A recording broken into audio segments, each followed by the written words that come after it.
Hola a todos y a todas, bienvenidos a una nueva conversación de psicosomática. Mi nombre es Soledad Davis, coordino la plataforma educativa en la que están participando, dedicada al estudio de la astrología, la psicología y la conciencia. Y el día de hoy estoy acompañada por Fernando Mora, con quien voy a estar conversando. Él ha estudiado filosofía, también es traductor, es autor de libros. En el 98 editó Las enseñanzas de Padma, bueno, me lo vas a decir tú, ¿cómo se pronuncia esto? Ahí está, Padmasambhava. Padmasambhava, y el budismo tibetano en el 98, y luego se mudó un poco más hacia Occidente, y actualmente en los últimos tiempos te has dedicado, Fernando, mucho al estudio del misticismo musulmán, en particular de Ibn Arabi, de quien estaremos conversando el día de hoy. En el 2011 publicaste Ibn Arabi, la vida y enseñanza del gran místico andaluz. Tu último libro, también sobre el sufismo en no dualidad de Ibn Arabi, llamado El perfume de la existencia, y además colaboras con la revista El Azufre Rojo, especializada en los estudios de Ibn Arabi. Así que muchas gracias, Fernando, por Gracias la a ti. apertura a compartir sobre este místico tan interesante. A ver si me gustaría si nos puedes en principio compartir de manera general, para quien no conozca, que introducir a Ibn Arabi. Muchas gracias. Mira, Ibn Arabi nació en 1165 en Murcia. A los 7 años se traslada a Sevilla con su familia y ahí empieza, digamos, pues a estudiar lo que estudian o la mayor parte de los niños, el Corán, los niños musulmanes de la época, me refiero, ¿no? Ibn Arabi era de buena familia, entonces tuvo acceso desde pequeño pues, a la educación, acceso a los palacios del califa, porque su padre estaba muy relacionado con la aristocracia almohade, digamos, pero lleva una vida Ibn Arabi hasta los 15 años, a partir de su adolescencia, una vida un poco disipada, según nos cuenta él mismo, dedicada pues a cazar, a ir de fiesta, poco contacto con lo que llamaríamos la religión, pero a los 14 o 15 años, como mucho, tiene una especie de llamada que le hace retirarse del mundo y entonces se retira a un cementerio donde tiene una serie de experiencias místicas que le van a marcar ya para toda la vida. Entonces, a raíz de estas experiencias, pues entra de alguna manera en el camino del sufismo, aunque no formalmente, o sea, tarda 5 años desde que tiene este tipo de experiencias profundas, tarda 5 años en, eh, en buscar a maestros sufis y demás, porque él era un temperamento muy independiente. Entonces hay una serie también es característico de Ibn Arabi que tiene experiencias visionarias muy profundas, tanto en estado de vigilia como de sueño lúcido.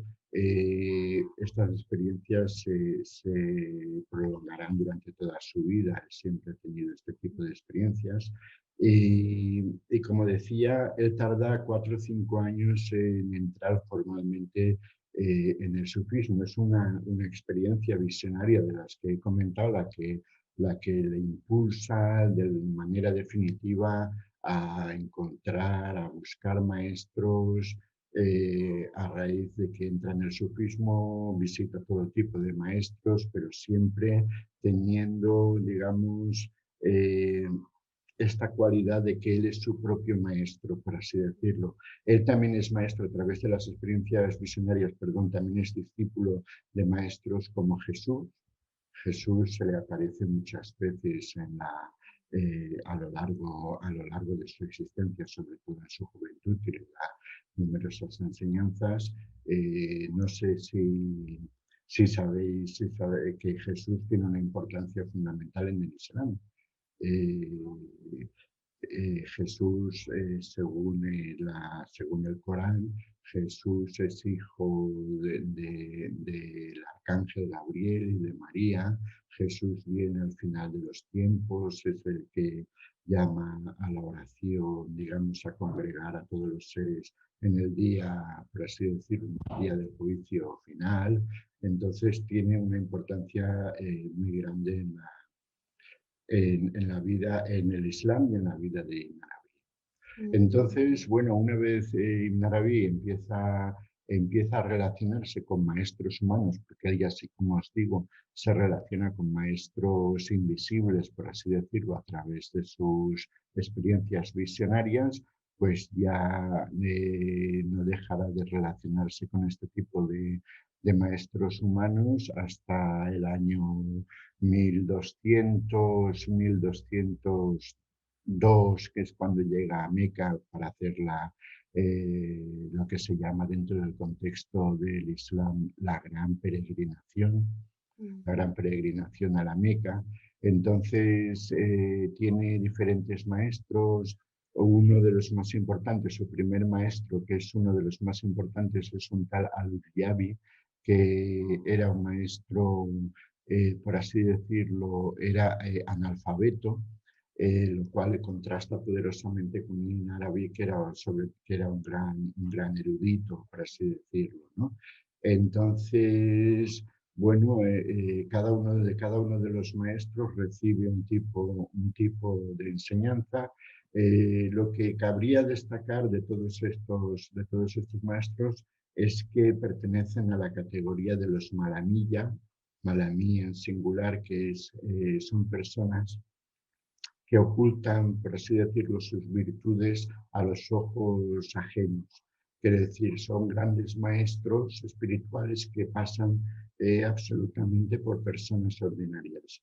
Incluso las personas más ordinarias que uno se puede encontrar y de las cuales uno no sospecharía para nada que son maestros espirituales, ¿no? Entonces, este tipo de maestros son los que frecuenta Ibn Arabi. Él tiene un libro que está traducido al castellano, en parte, que es traducido como la epístola de la santidad, donde desarrolla varias biografías, unas 40 biografías, si no recuerdo mal, sobre este tipo de maestros que estaban tanto en Al-Ándalus como en el norte de África, no en Marruecos, sino que luego sería Marruecos. Entonces, bueno, al final también tiene relación, hay que destacarlo también, con maestras, no solo con maestros, como Fátima de Córdoba, Yasmina de Marchena, que son mujeres ya mayores con las cuales también entabla una relación bastante profunda, ¿no? Cuando digo mayores, por ejemplo, Fátima de Córdoba tenía más de 92 años cuando es maestra de Ibn Arabi y bueno, él tiene diferentes experiencias con ellas y ellas lo tratan muy bien porque son conscientes del personaje, de la altura espiritual del personaje. Luego, él tiene también muchas discípulas a lo largo de su vida. Eh, Él transmite, hay una experiencia, hay un tipo de transmisión en el contexto del sufismo que es la transmisión del manto. El manto es como un símbolo de sabiduría. Entonces él dice que transmitió este manto a 17 mujeres y solo un hombre. O sea, lo digo simplemente por llamar la atención sobre la relación especial que tenía con las mujeres, con el principio femenino, porque muchas veces pensamos que el Islam o el sufismo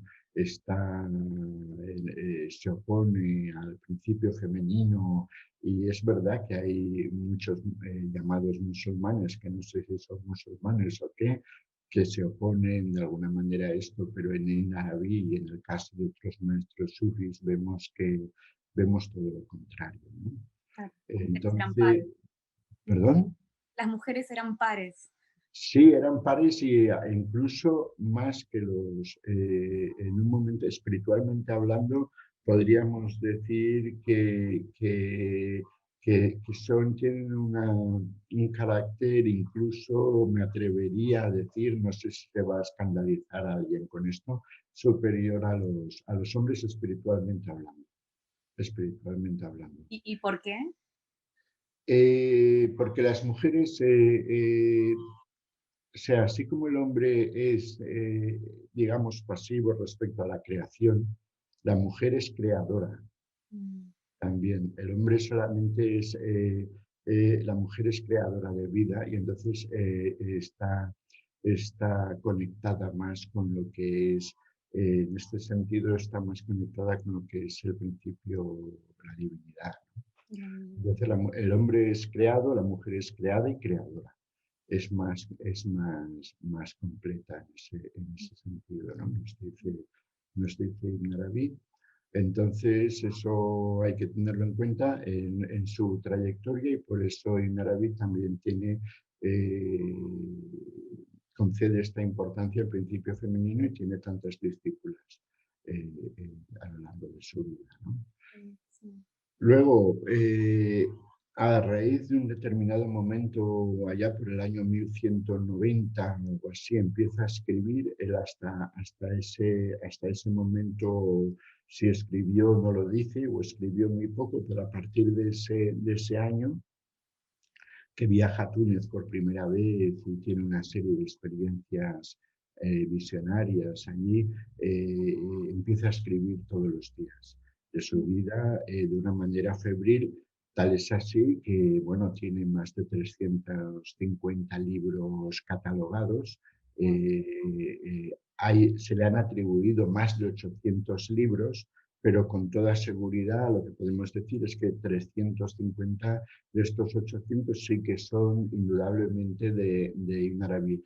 Luego, como era un hombre, un escritor tan prolífico, pues cualquier texto que ha aparecido a lo largo de la historia con una dudosa autoría, pues se le ha atribuido a Ibn Arabi, porque era realmente un fenómeno, ha sido realmente un fenómeno en cuanto a la labor literaria y que no ha existido ni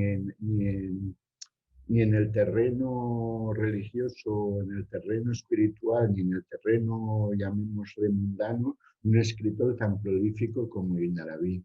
O sea, Ibn Arabi es un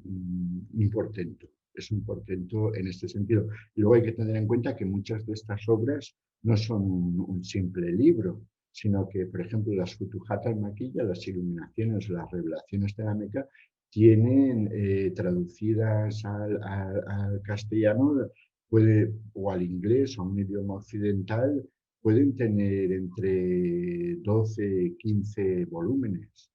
O sea, y tiene varios libros de esta índole, algunos de ellos perdidos, ¿no?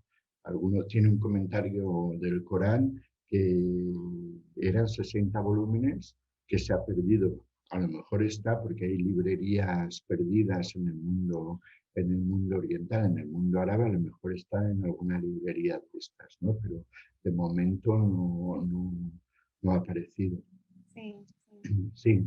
Sí, Ahora, dentro de todo esto que comentas, ¿no? Que ha escrito muchísimo, muchísimo, y muchísimo. que también han nombrado varias veces ya sus experiencias visionarias, sus experiencias místicas, y me parece que dentro de su desarrollo, por lo menos mucho lo que ha llegado a Occidente y a español en particular, un poco también retomado por Henry Corbán, es el tema de la imaginación creadora, ¿no? Sí, vale. De la creación, de la imaginación, Sí, de la sí, función sí, sí. simbólica. Me Sí, gustaría si puedes y introducirnos, ¿no? desarrollar un La poco este visión del tema. mundo y cómo ingresa Sí, la sí, imaginación en todo esto.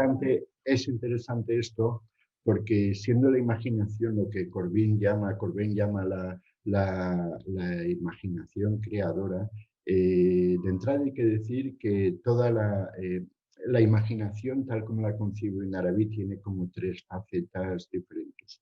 Una es lo que podríamos llamar la imaginación absoluta, en el sentido de que Dios crea mediante la imaginación el mundo y el mundo es imaginación divina.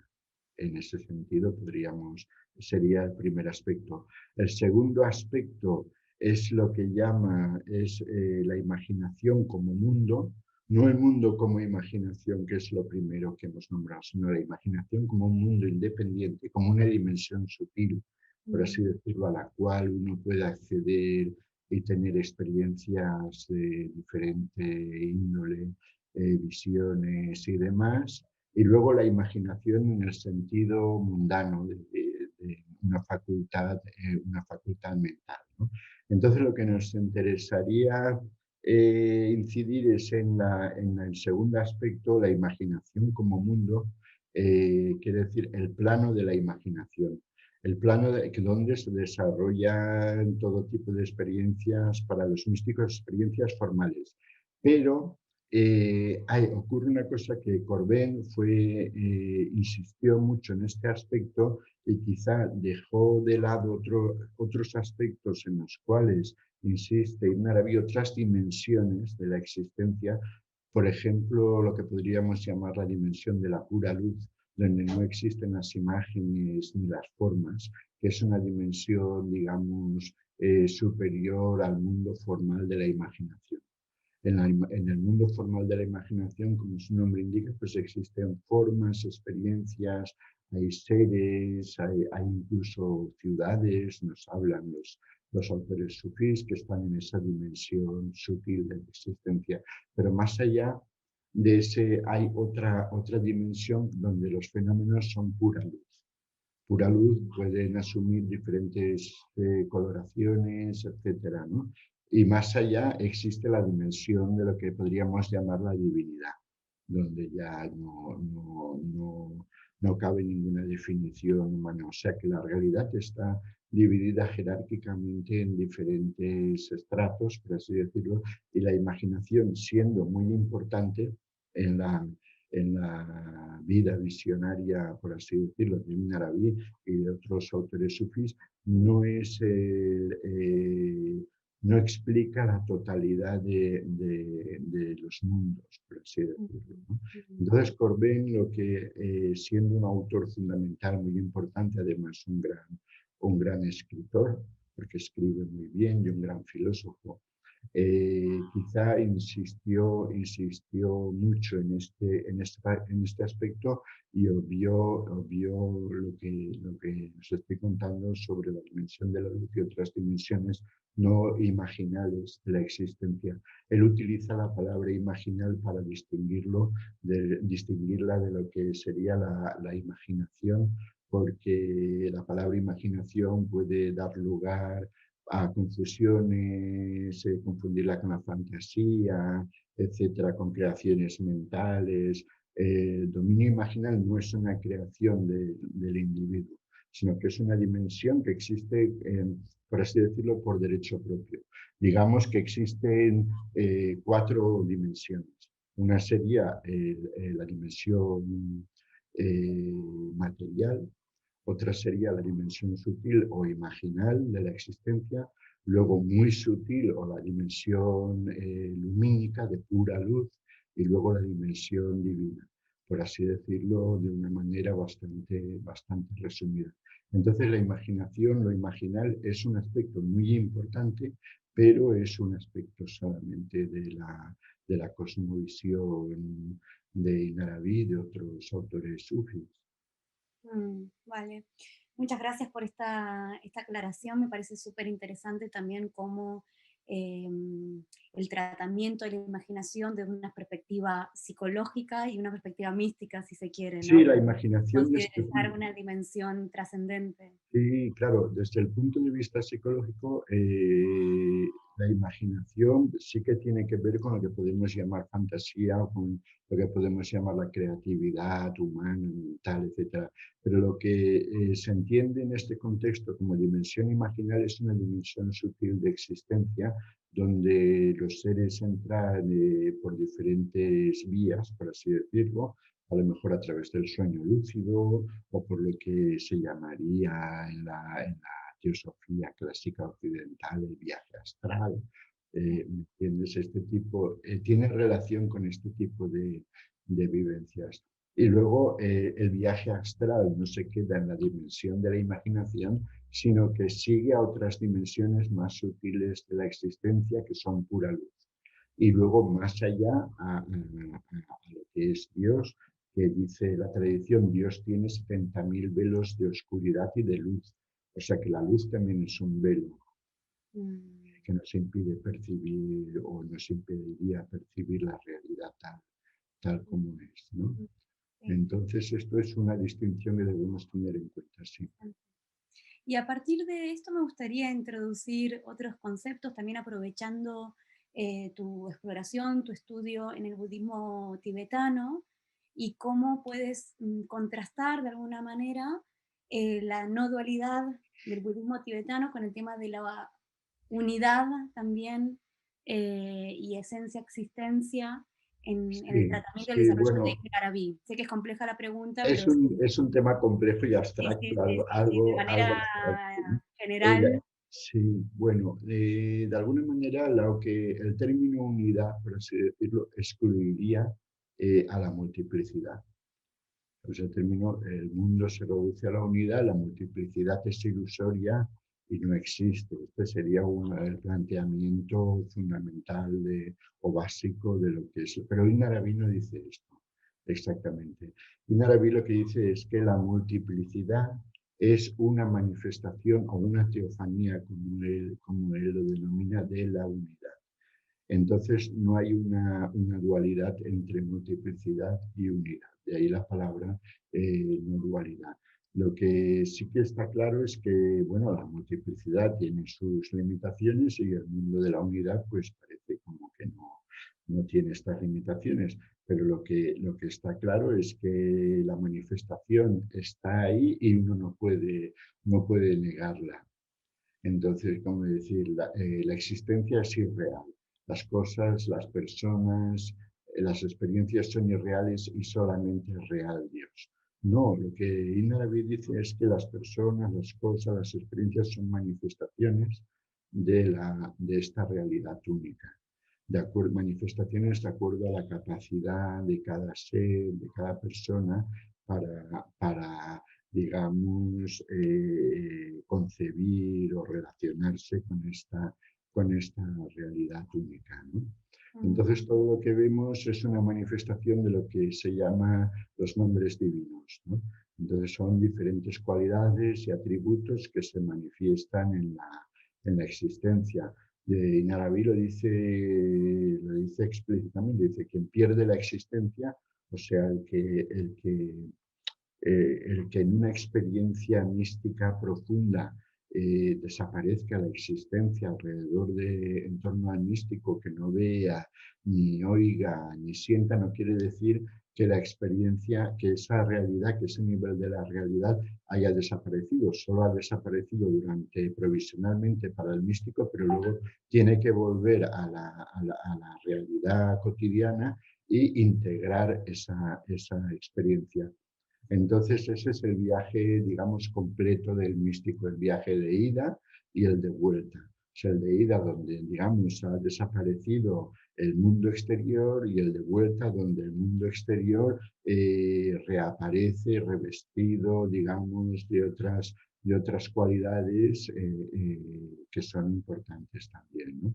Entonces aquí lo que ocurre es que se ha atribuido a Ibn Arabi un libro, El Tratado de la Unidad, que es un libro muy famoso de Ibn Arabi, que no es de Ibn Arabi, Y quizás es el libro más famoso de Ibn Arabi, pero no es de Ibn Arabi, como se ha demostrado, ¿no? Hay Sí, diferentes estudios. me estoy enterando. Hay diferentes estudios sobre el tema. Es de un tal Ibn Balyani.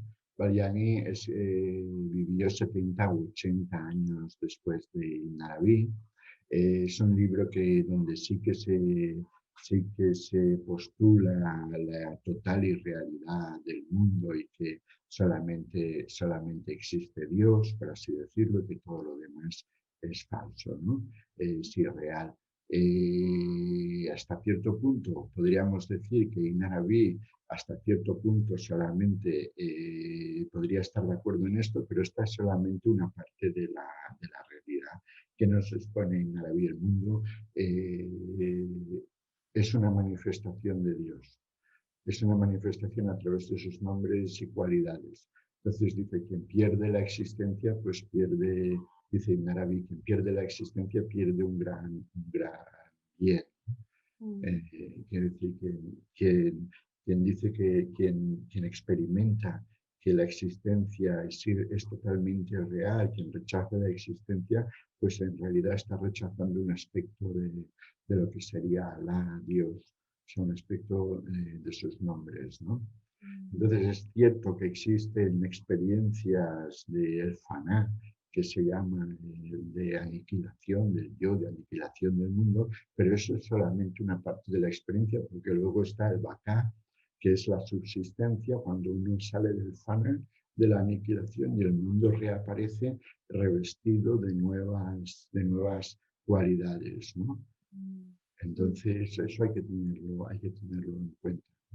Y supongo que aquí también la imaginación tiene un rol fundamental, pero ¿cuál es la propuesta de Ibn Arabi respecto a cómo justamente desarrollar esa cualidad espiritual o cómo transformar esa cualidad con la cual uno luego regresa a la existencia del mundo exterior de manera Hombre, diferente, ¿no? sí, Sí, ¿cuál es su yo propuesta? creo, yo creo que sin entrar en cuestiones de el amor y el reconocimiento de que todos los seres son manifestaciones de esta realidad de acuerdo a sus condiciones, circunstancias y demás, y el reconocimiento de que debajo de la superficie de todos los seres y todas las cosas, pues existe una misma realidad. Entonces, Ibn Arabi insiste mucho en el tema del amor o de lo que él llama la misericordia divina. La misericordia divina está en todas las cosas, incluso en las cosas que nos parecen negativas, en las experiencias de sufrimiento, etcétera, ¿no? Lo cual pues es un poco complicado de aceptar de entrada, pero bueno, es la visión que él tiene. Él dice que todas las cosas están supeditadas a la misericordia divina, a la Rahma. Entonces, el mundo ha sido creado con la Rahma, con la misericordia divina. La creación es una misericordia, él dice, para todas las cosas que existen, porque si no estarían en la nada. Entonces, la existencia de alguna manera nos conecta, es una cualidad divina, nos conecta con una parte de lo que es Dios. Entonces, esto se ha producido a través de la misericordia, a través del amor, y vuelve todo, al final tiene que retornar toda la misericordia, tal es así que él dice, él se atiene a la visión escatológica del Islam y de las religiones monoteístas de que existe el infierno, el cielo y todo eso, pero él dice que al final, cuando se produce este retorno a la misericordia de todas las cosas, los tormentos, entre comillas, infernales se transforman en placeres, por así decirlo, en éxtasis, en una experiencia positiva para los habitantes del infierno. O sea, el infierno, los sufrimientos, los padecimientos del infierno no son eternos, como se postula en la teología tradicional, ¿no? Este es un punto que ahí Naraví le ha ocasionado bastantes trastornos y le ha suscitado muchos enemigos a lo largo de la historia, sobre todo por parte de los musulmanes, digamos, más tradicionalistas, aunque no sé si esta es la palabra. Claro, porque te iba a decir, parece ya casi rosa lo evolutivo, ¿no? Parece su comentario, Sí, dice, diferente. él dice, si las personas que están destinadas al infierno fueran al cielo, sufrirían enormemente. Cada uno tiene el lugar que le corresponde. Y los tormentos, digamos, lo que podemos llamar los tormentos infernales, es provisional. Eso en un momento dado se acaba cuando todo retorna a la misericordia y se transforma en otra cosa. Los seres, las personas siguen estando en el infierno porque es el lugar que le corresponde, pero ya no Claro, sufren, sino que tienen otro tipo de experiencia, si lo claro. podemos llamar de Mm. ese modo. Entonces, O- esta visión no es la visión tradicional claro, del Islam, ¿no? O de las religiones monoteístas. sí. Sí, por lo que voy entendiendo de tu compartir, pareciera que es en el cultivo de esta mirada misericordiosa, ¿no? Que está dentro de un marco, de una mirada que incluye lo espiritual en la tierra, de alguna manera. Entonces, cultivando esa mirada misericordiosa, es a través de la existencia que retornamos a esa esencia unitaria, Sí, sí, algo así, sí, podríamos. puede verse de esa manera. Aunque las palabras esencia y existencia son palabras filosóficas occidentales, ¿sabes? Que vienen de la tradición griega y la tradición latina. En árabe no existe este tipo de terminología. En árabe, cuando se refieren a lo que nosotros llamamos existencia o esencia, utilizan la palabra wujud. Wujud significa encuentro, encontrarse, encontrar a las entidades en el cosmos por parte de Dios, no se las palabras árabes, la peculiaridad que tienen es que están formadas por consonantes, por dos o tres consonantes que se pueden intercambiar y dan lugar a diferentes etimologías, por así decirlo. Entonces la palabra wujud tiene tres significados muy importantes, que es por un lado el encuentro, por otro lado conciencia y por otro lado éxtasis. Entonces es Éxtasis. la éxtasis, sí, o un estado acrecentado de conciencia. Entonces lo que nosotros llamamos existencia, lo que ellos llaman el bullón, solamente se puede acceder a eso en un estado especial de conciencia. Mm. Que, ¿sabes? Y ese Entonces, estado diferente de conciencia, según Ibn Arabi, sería ¿cuál? pues el Panabaka, la aniquilación, subsistencia, también es un estado, te voy a decir, bueno, uno puede procurar durante toda la vida, pero a lo mejor no le llega. Eh, También ha habido casos de personas que no lo han buscado y lo han tenido. Por ejemplo, hay un místico, un contemplativo muy importante que es Saad al-Tustari, que es un sufi bastante célebre que Ibn Arabi cita en diversas ocasiones, que este sujeto a los 6 años ya tuvo, digamos, el faná y luego en repetidas ocasiones a lo largo de su vida. Quiero decir que no es algo que uno pueda conseguir dedicándose durante La años voluntad. a voluntad, exacto, exacto, sino que No es algo depende de que, la voluntad. claro, no depende de uno, ¿no? No depende de uno. A lo mejor una persona que no tiene una relación aparente con lo espiritual lo consigue dentro de o se le concede, mejor dicho, dentro de este contexto. Pero esa es digamos, la experiencia central dentro de lo que sería la espiritualidad sufí, ¿no? Y hay una cosa, ahora que digo la palabra espiritualidad, volviendo un poco a lo de antes, y es que Corbén, que le hemos nombrado antes, habla de espiritualizar lo material y materializar, por así decirlo, corporificar lo espiritual, ¿no? Eso sería un poco eh, el leitmotiv de la espiritualidad, de los caminos espirituales. O sea, hacer que lo material sea espiritual y que lo espiritual se encarne en el mundo. Mm, Eso es la regla de oro, ¿no?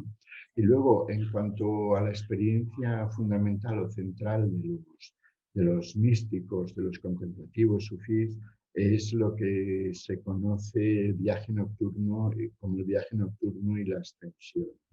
mm, El viaje nocturno es un tipo de experiencia espiritual que no solo acaece o ha acaecido, acaece, me imagino que seguirá habiendo personas que accedan a este tipo de experiencias a los sufís, sino que también es una experiencia que aparece en el Nuevo Testamento, en la Biblia, por ejemplo, el viaje de Ezequiel.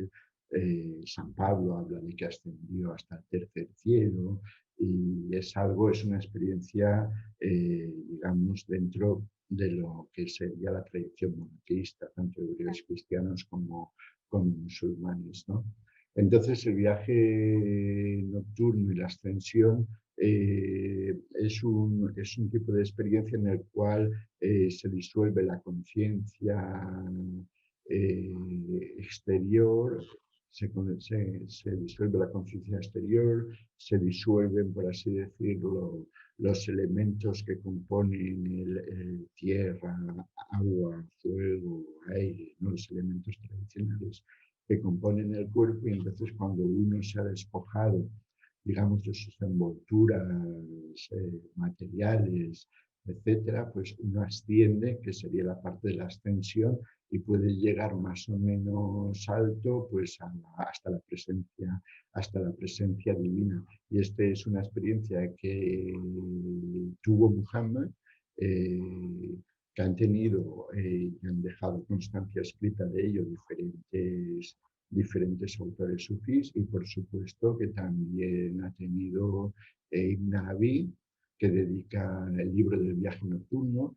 Es un libro que escribió en Fez, que dedica a este, a este fenómeno, y donde describe las diferentes etapas, el ascenso por los diferentes cielos hasta llegar a la cúspide, digamos, de la existencia, lo cual no es digamos, una creación intelectual, sino que responde a un tipo de experiencia que está compartida por diferentes místicos. sí, sí. Entonces se asciende a través de cada uno de los cielos, y bueno, él nos habla de que se encuentra que cada cielo está regido por un profeta y un planeta, y en cada uno de ellos pues recibe un tipo de enseñanza, tiene un tipo de experiencia, hasta que al final pues llega, digamos, a lo que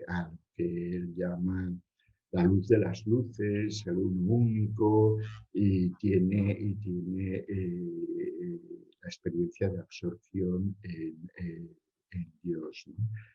Pero, como te he dicho antes, esa experiencia es solamente la mitad del camino, llegar a Dios. Luego la otra mitad es el retorno desde Dios, y entonces él habla de diferentes clases de contemplativos, unos que no vuelven.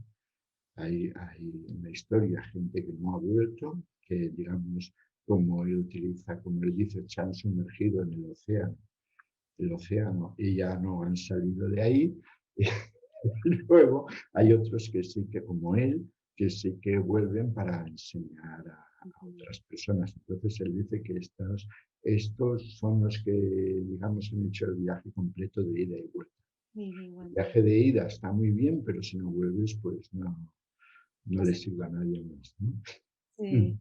sí, sí, qué interesante, ¿no? Porque, bueno, como bien nombrás también, una manera en que se ha descrito, digamos, este mito, de alguna manera, es el ascenso y el descenso a través de las estructuras del cielo, ¿no? De las esferas celestes, Sí, cosas sí, yo ahí coincido con lo que dices, pero no le llamaría mito.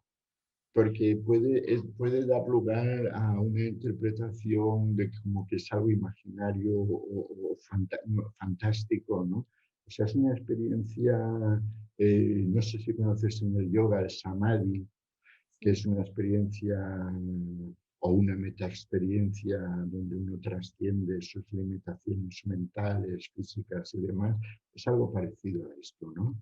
Gracias, Entonces, gracias por la aclaración. La intención era dar ese aspecto poético, metafórico, ¿no? sí, De lo que estamos hablando y no, que no quede una literalización, ¿no? De esto. sí, sí, Pero sí. gracias, gracias por la aclaración. Sí, es más bien, más correcto, me gusta más imaginal, como hemos hablado antes, el término imaginal, que el término fantasía, que se aplica a otro aspecto de la imaginación, pero bueno, también, Sí.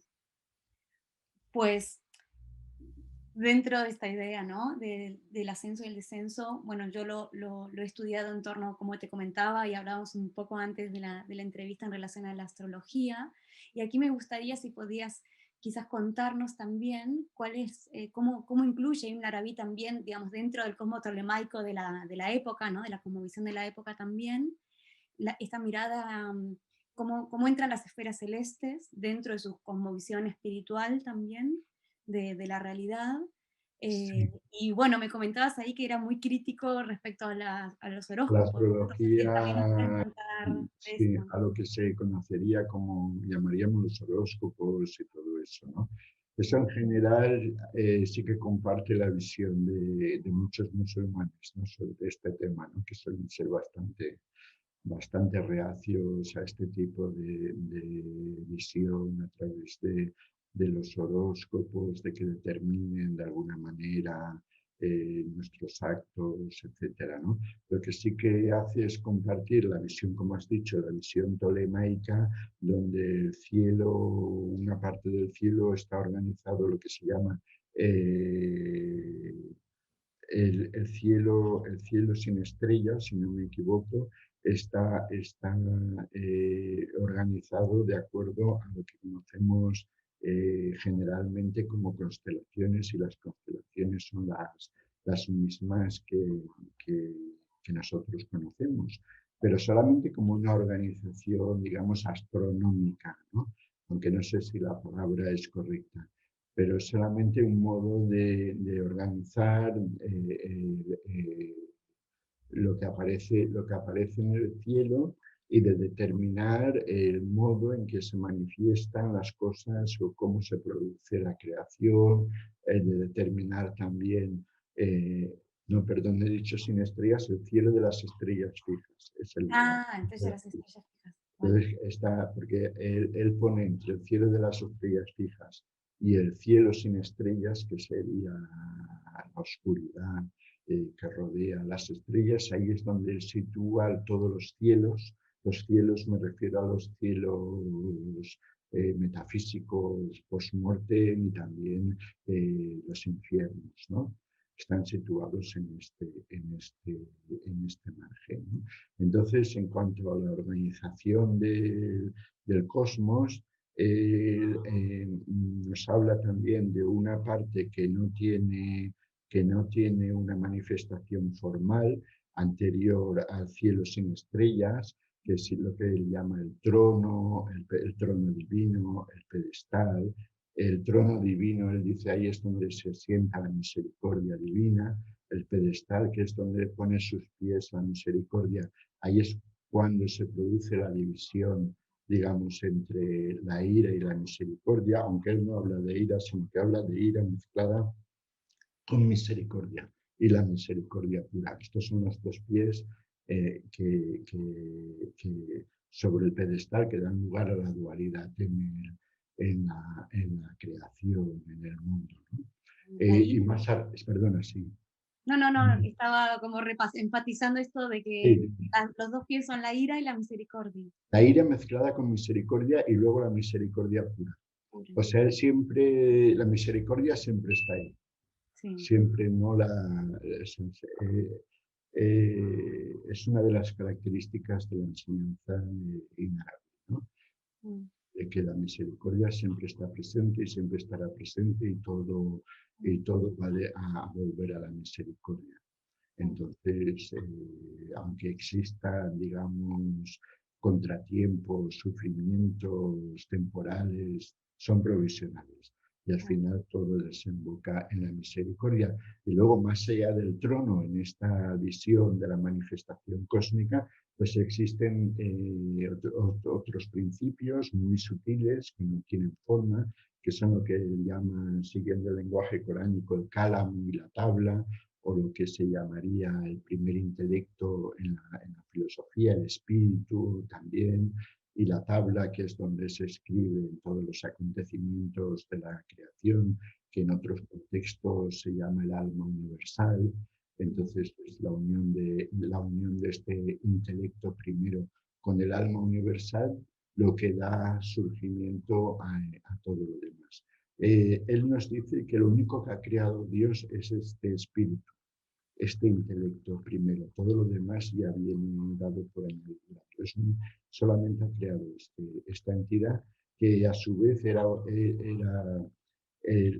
nos transmite que Dios está rodeado por una corte de ángeles que ni siquiera se han dado cuenta de que el mundo ha sido creado, porque están tan absortos en la contemplación divina que no se dan cuenta de lo que ha pasado, ¿no?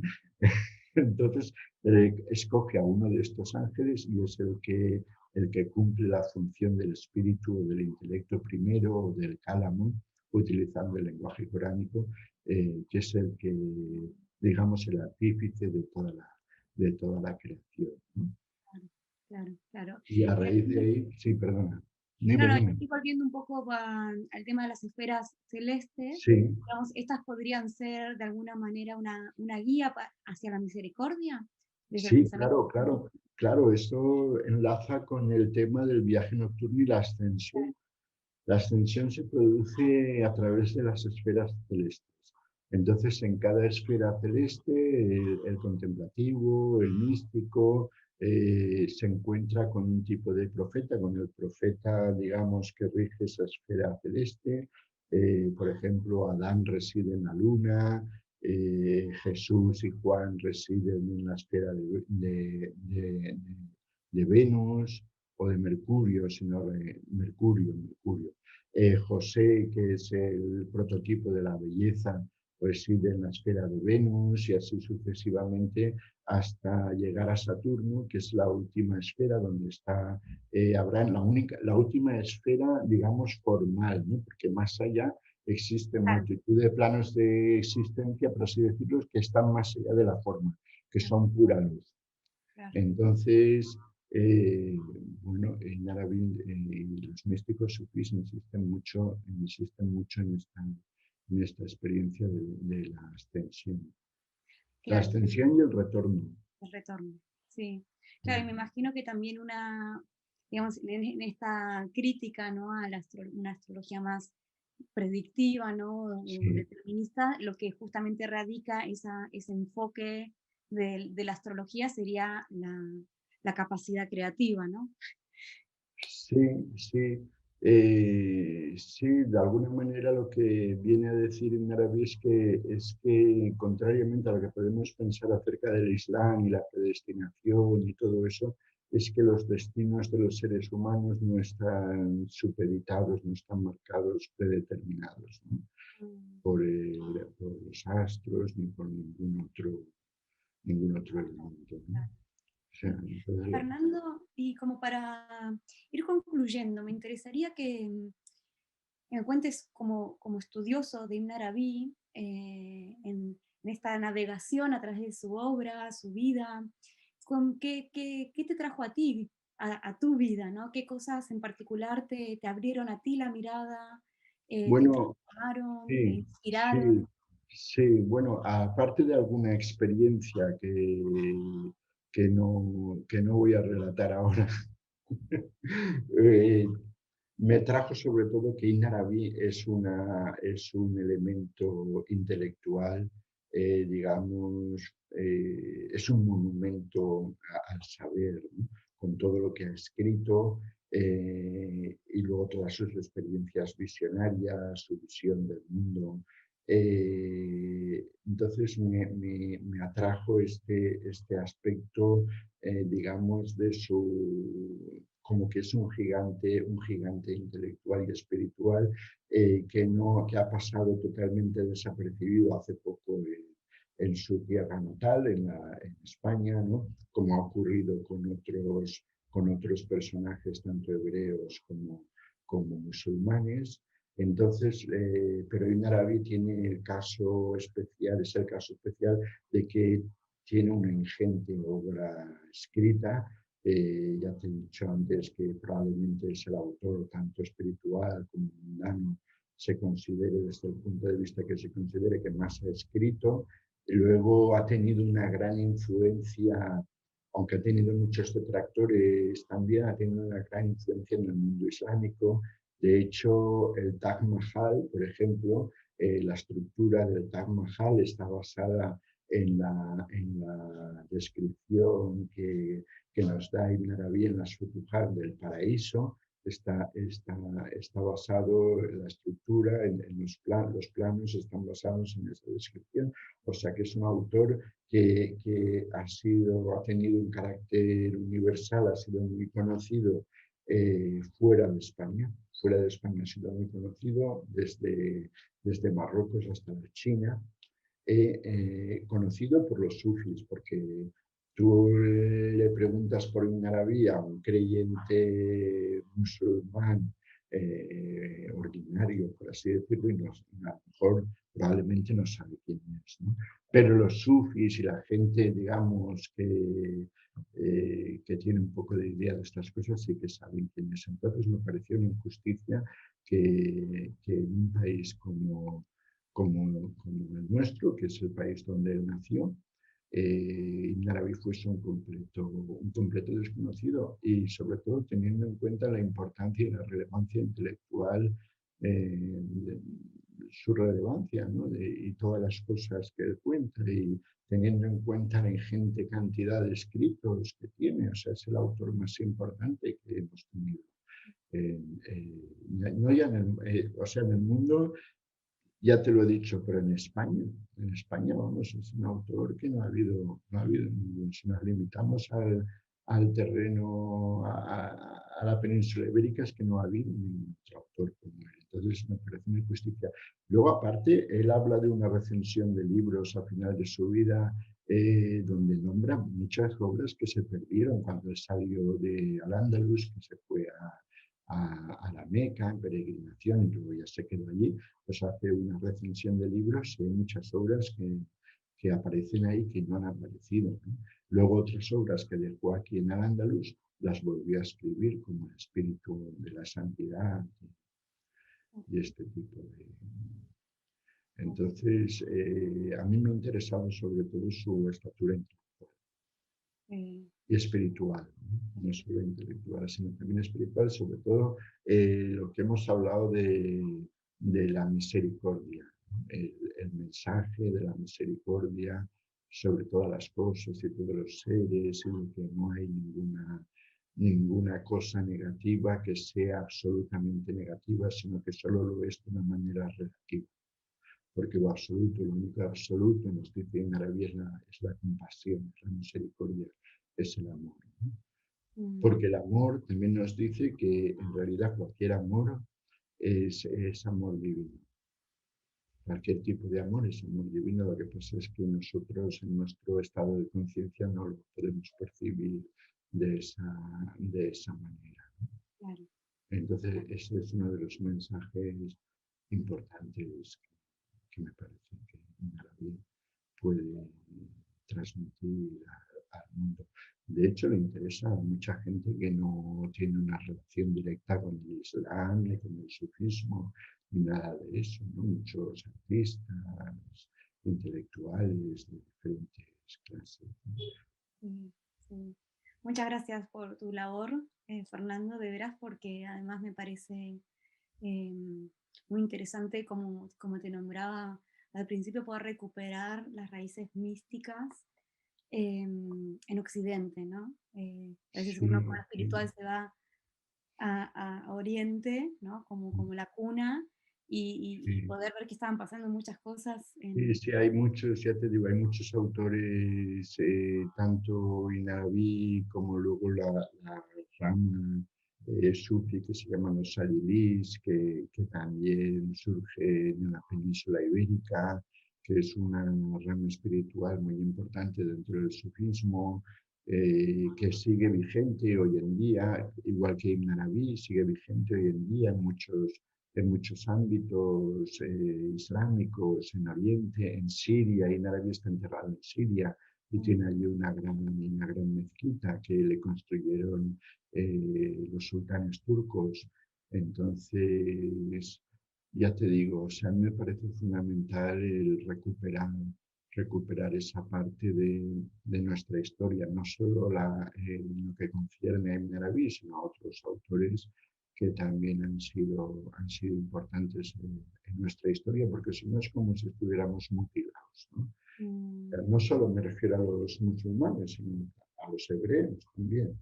Sabes mm, que, por ejemplo, Maimónides. Maimónides era un señor de Córdoba que, como Averroes, es un señor de Córdoba que es fundamental en la historia de la filosofía hebrea y vamos, que está considerado como el segundo Moisés dentro de la tradición hebrea. Entonces, luego lo que se conoce, por ejemplo, el Zohar, también, aunque se, aunque se dice que surgió con la Biblia y todo esto, pero los primeros libros sobre el tema aparecen en España. Bueno, en España no existía todavía, en Castilla, ¿no? En León, el primero. Entonces, me parece obviar, cercenar una parte de nuestra historia, de la historia común de la península ibérica, que es fundamental, ¿no? Entonces, decir, no, es que hasta que no aparecieron San Juan de la Cruz y Santa Teresa de Jesús y demás místicos, no había nada, ¿no? Es totalmente falso, totalmente falso. Siendo San Juan de la Cruz y Santa Teresa unos autores también muy mm, importantes dentro de la espiritualidad. sí. Pero es que había detrás de ellos había todo un caudal de Mm, sí, experiencia de otras tradiciones. sí, Entonces eso me parece enriquecedor sí, para, para la historia. sí. Sí, de hecho me parece fascinante el, la interpenetración, ¿no? De las distintas corrientes, ¿no? Cómo pareciera como que dentro de la misma cosmovisión que nos contabas recién, allá aparecen nombres que por lo menos yo los tengo vinculados al cristianismo, ¿no? Como inclusive el desarrollo de la misericordia, ¿no? Como, Sí, digamos, claro, hay claro. No, lo que te comentaba una de Cristo, dimensión lo que te rica. comentaba de Jesús, de que poca gente sabe que en el Corán Jesús es hijo del, no tiene un padre humano. Se creen que Jesús no aparece, incluso se creen que Jesús no aparece en el Corán y es súper importante dentro de la cosmovisión, por así decirlo, islámica, ¿no? Sí, sí. Es muy importante. Bueno, Fernando, muchas gracias por Gracias a ti, compartir, gracias a ti. por Y ya divulgar sabes, también. sí, ya sabes que si quieres que sigamos hablando, pues aquí me tienes. Quiero, seguiremos. Así que esta primera vez cerramos aquí Muy y bien, seguimos la próxima, Fernando. Muchas gracias. muy bien, gracias a ti. Muy Ya está bien. lista.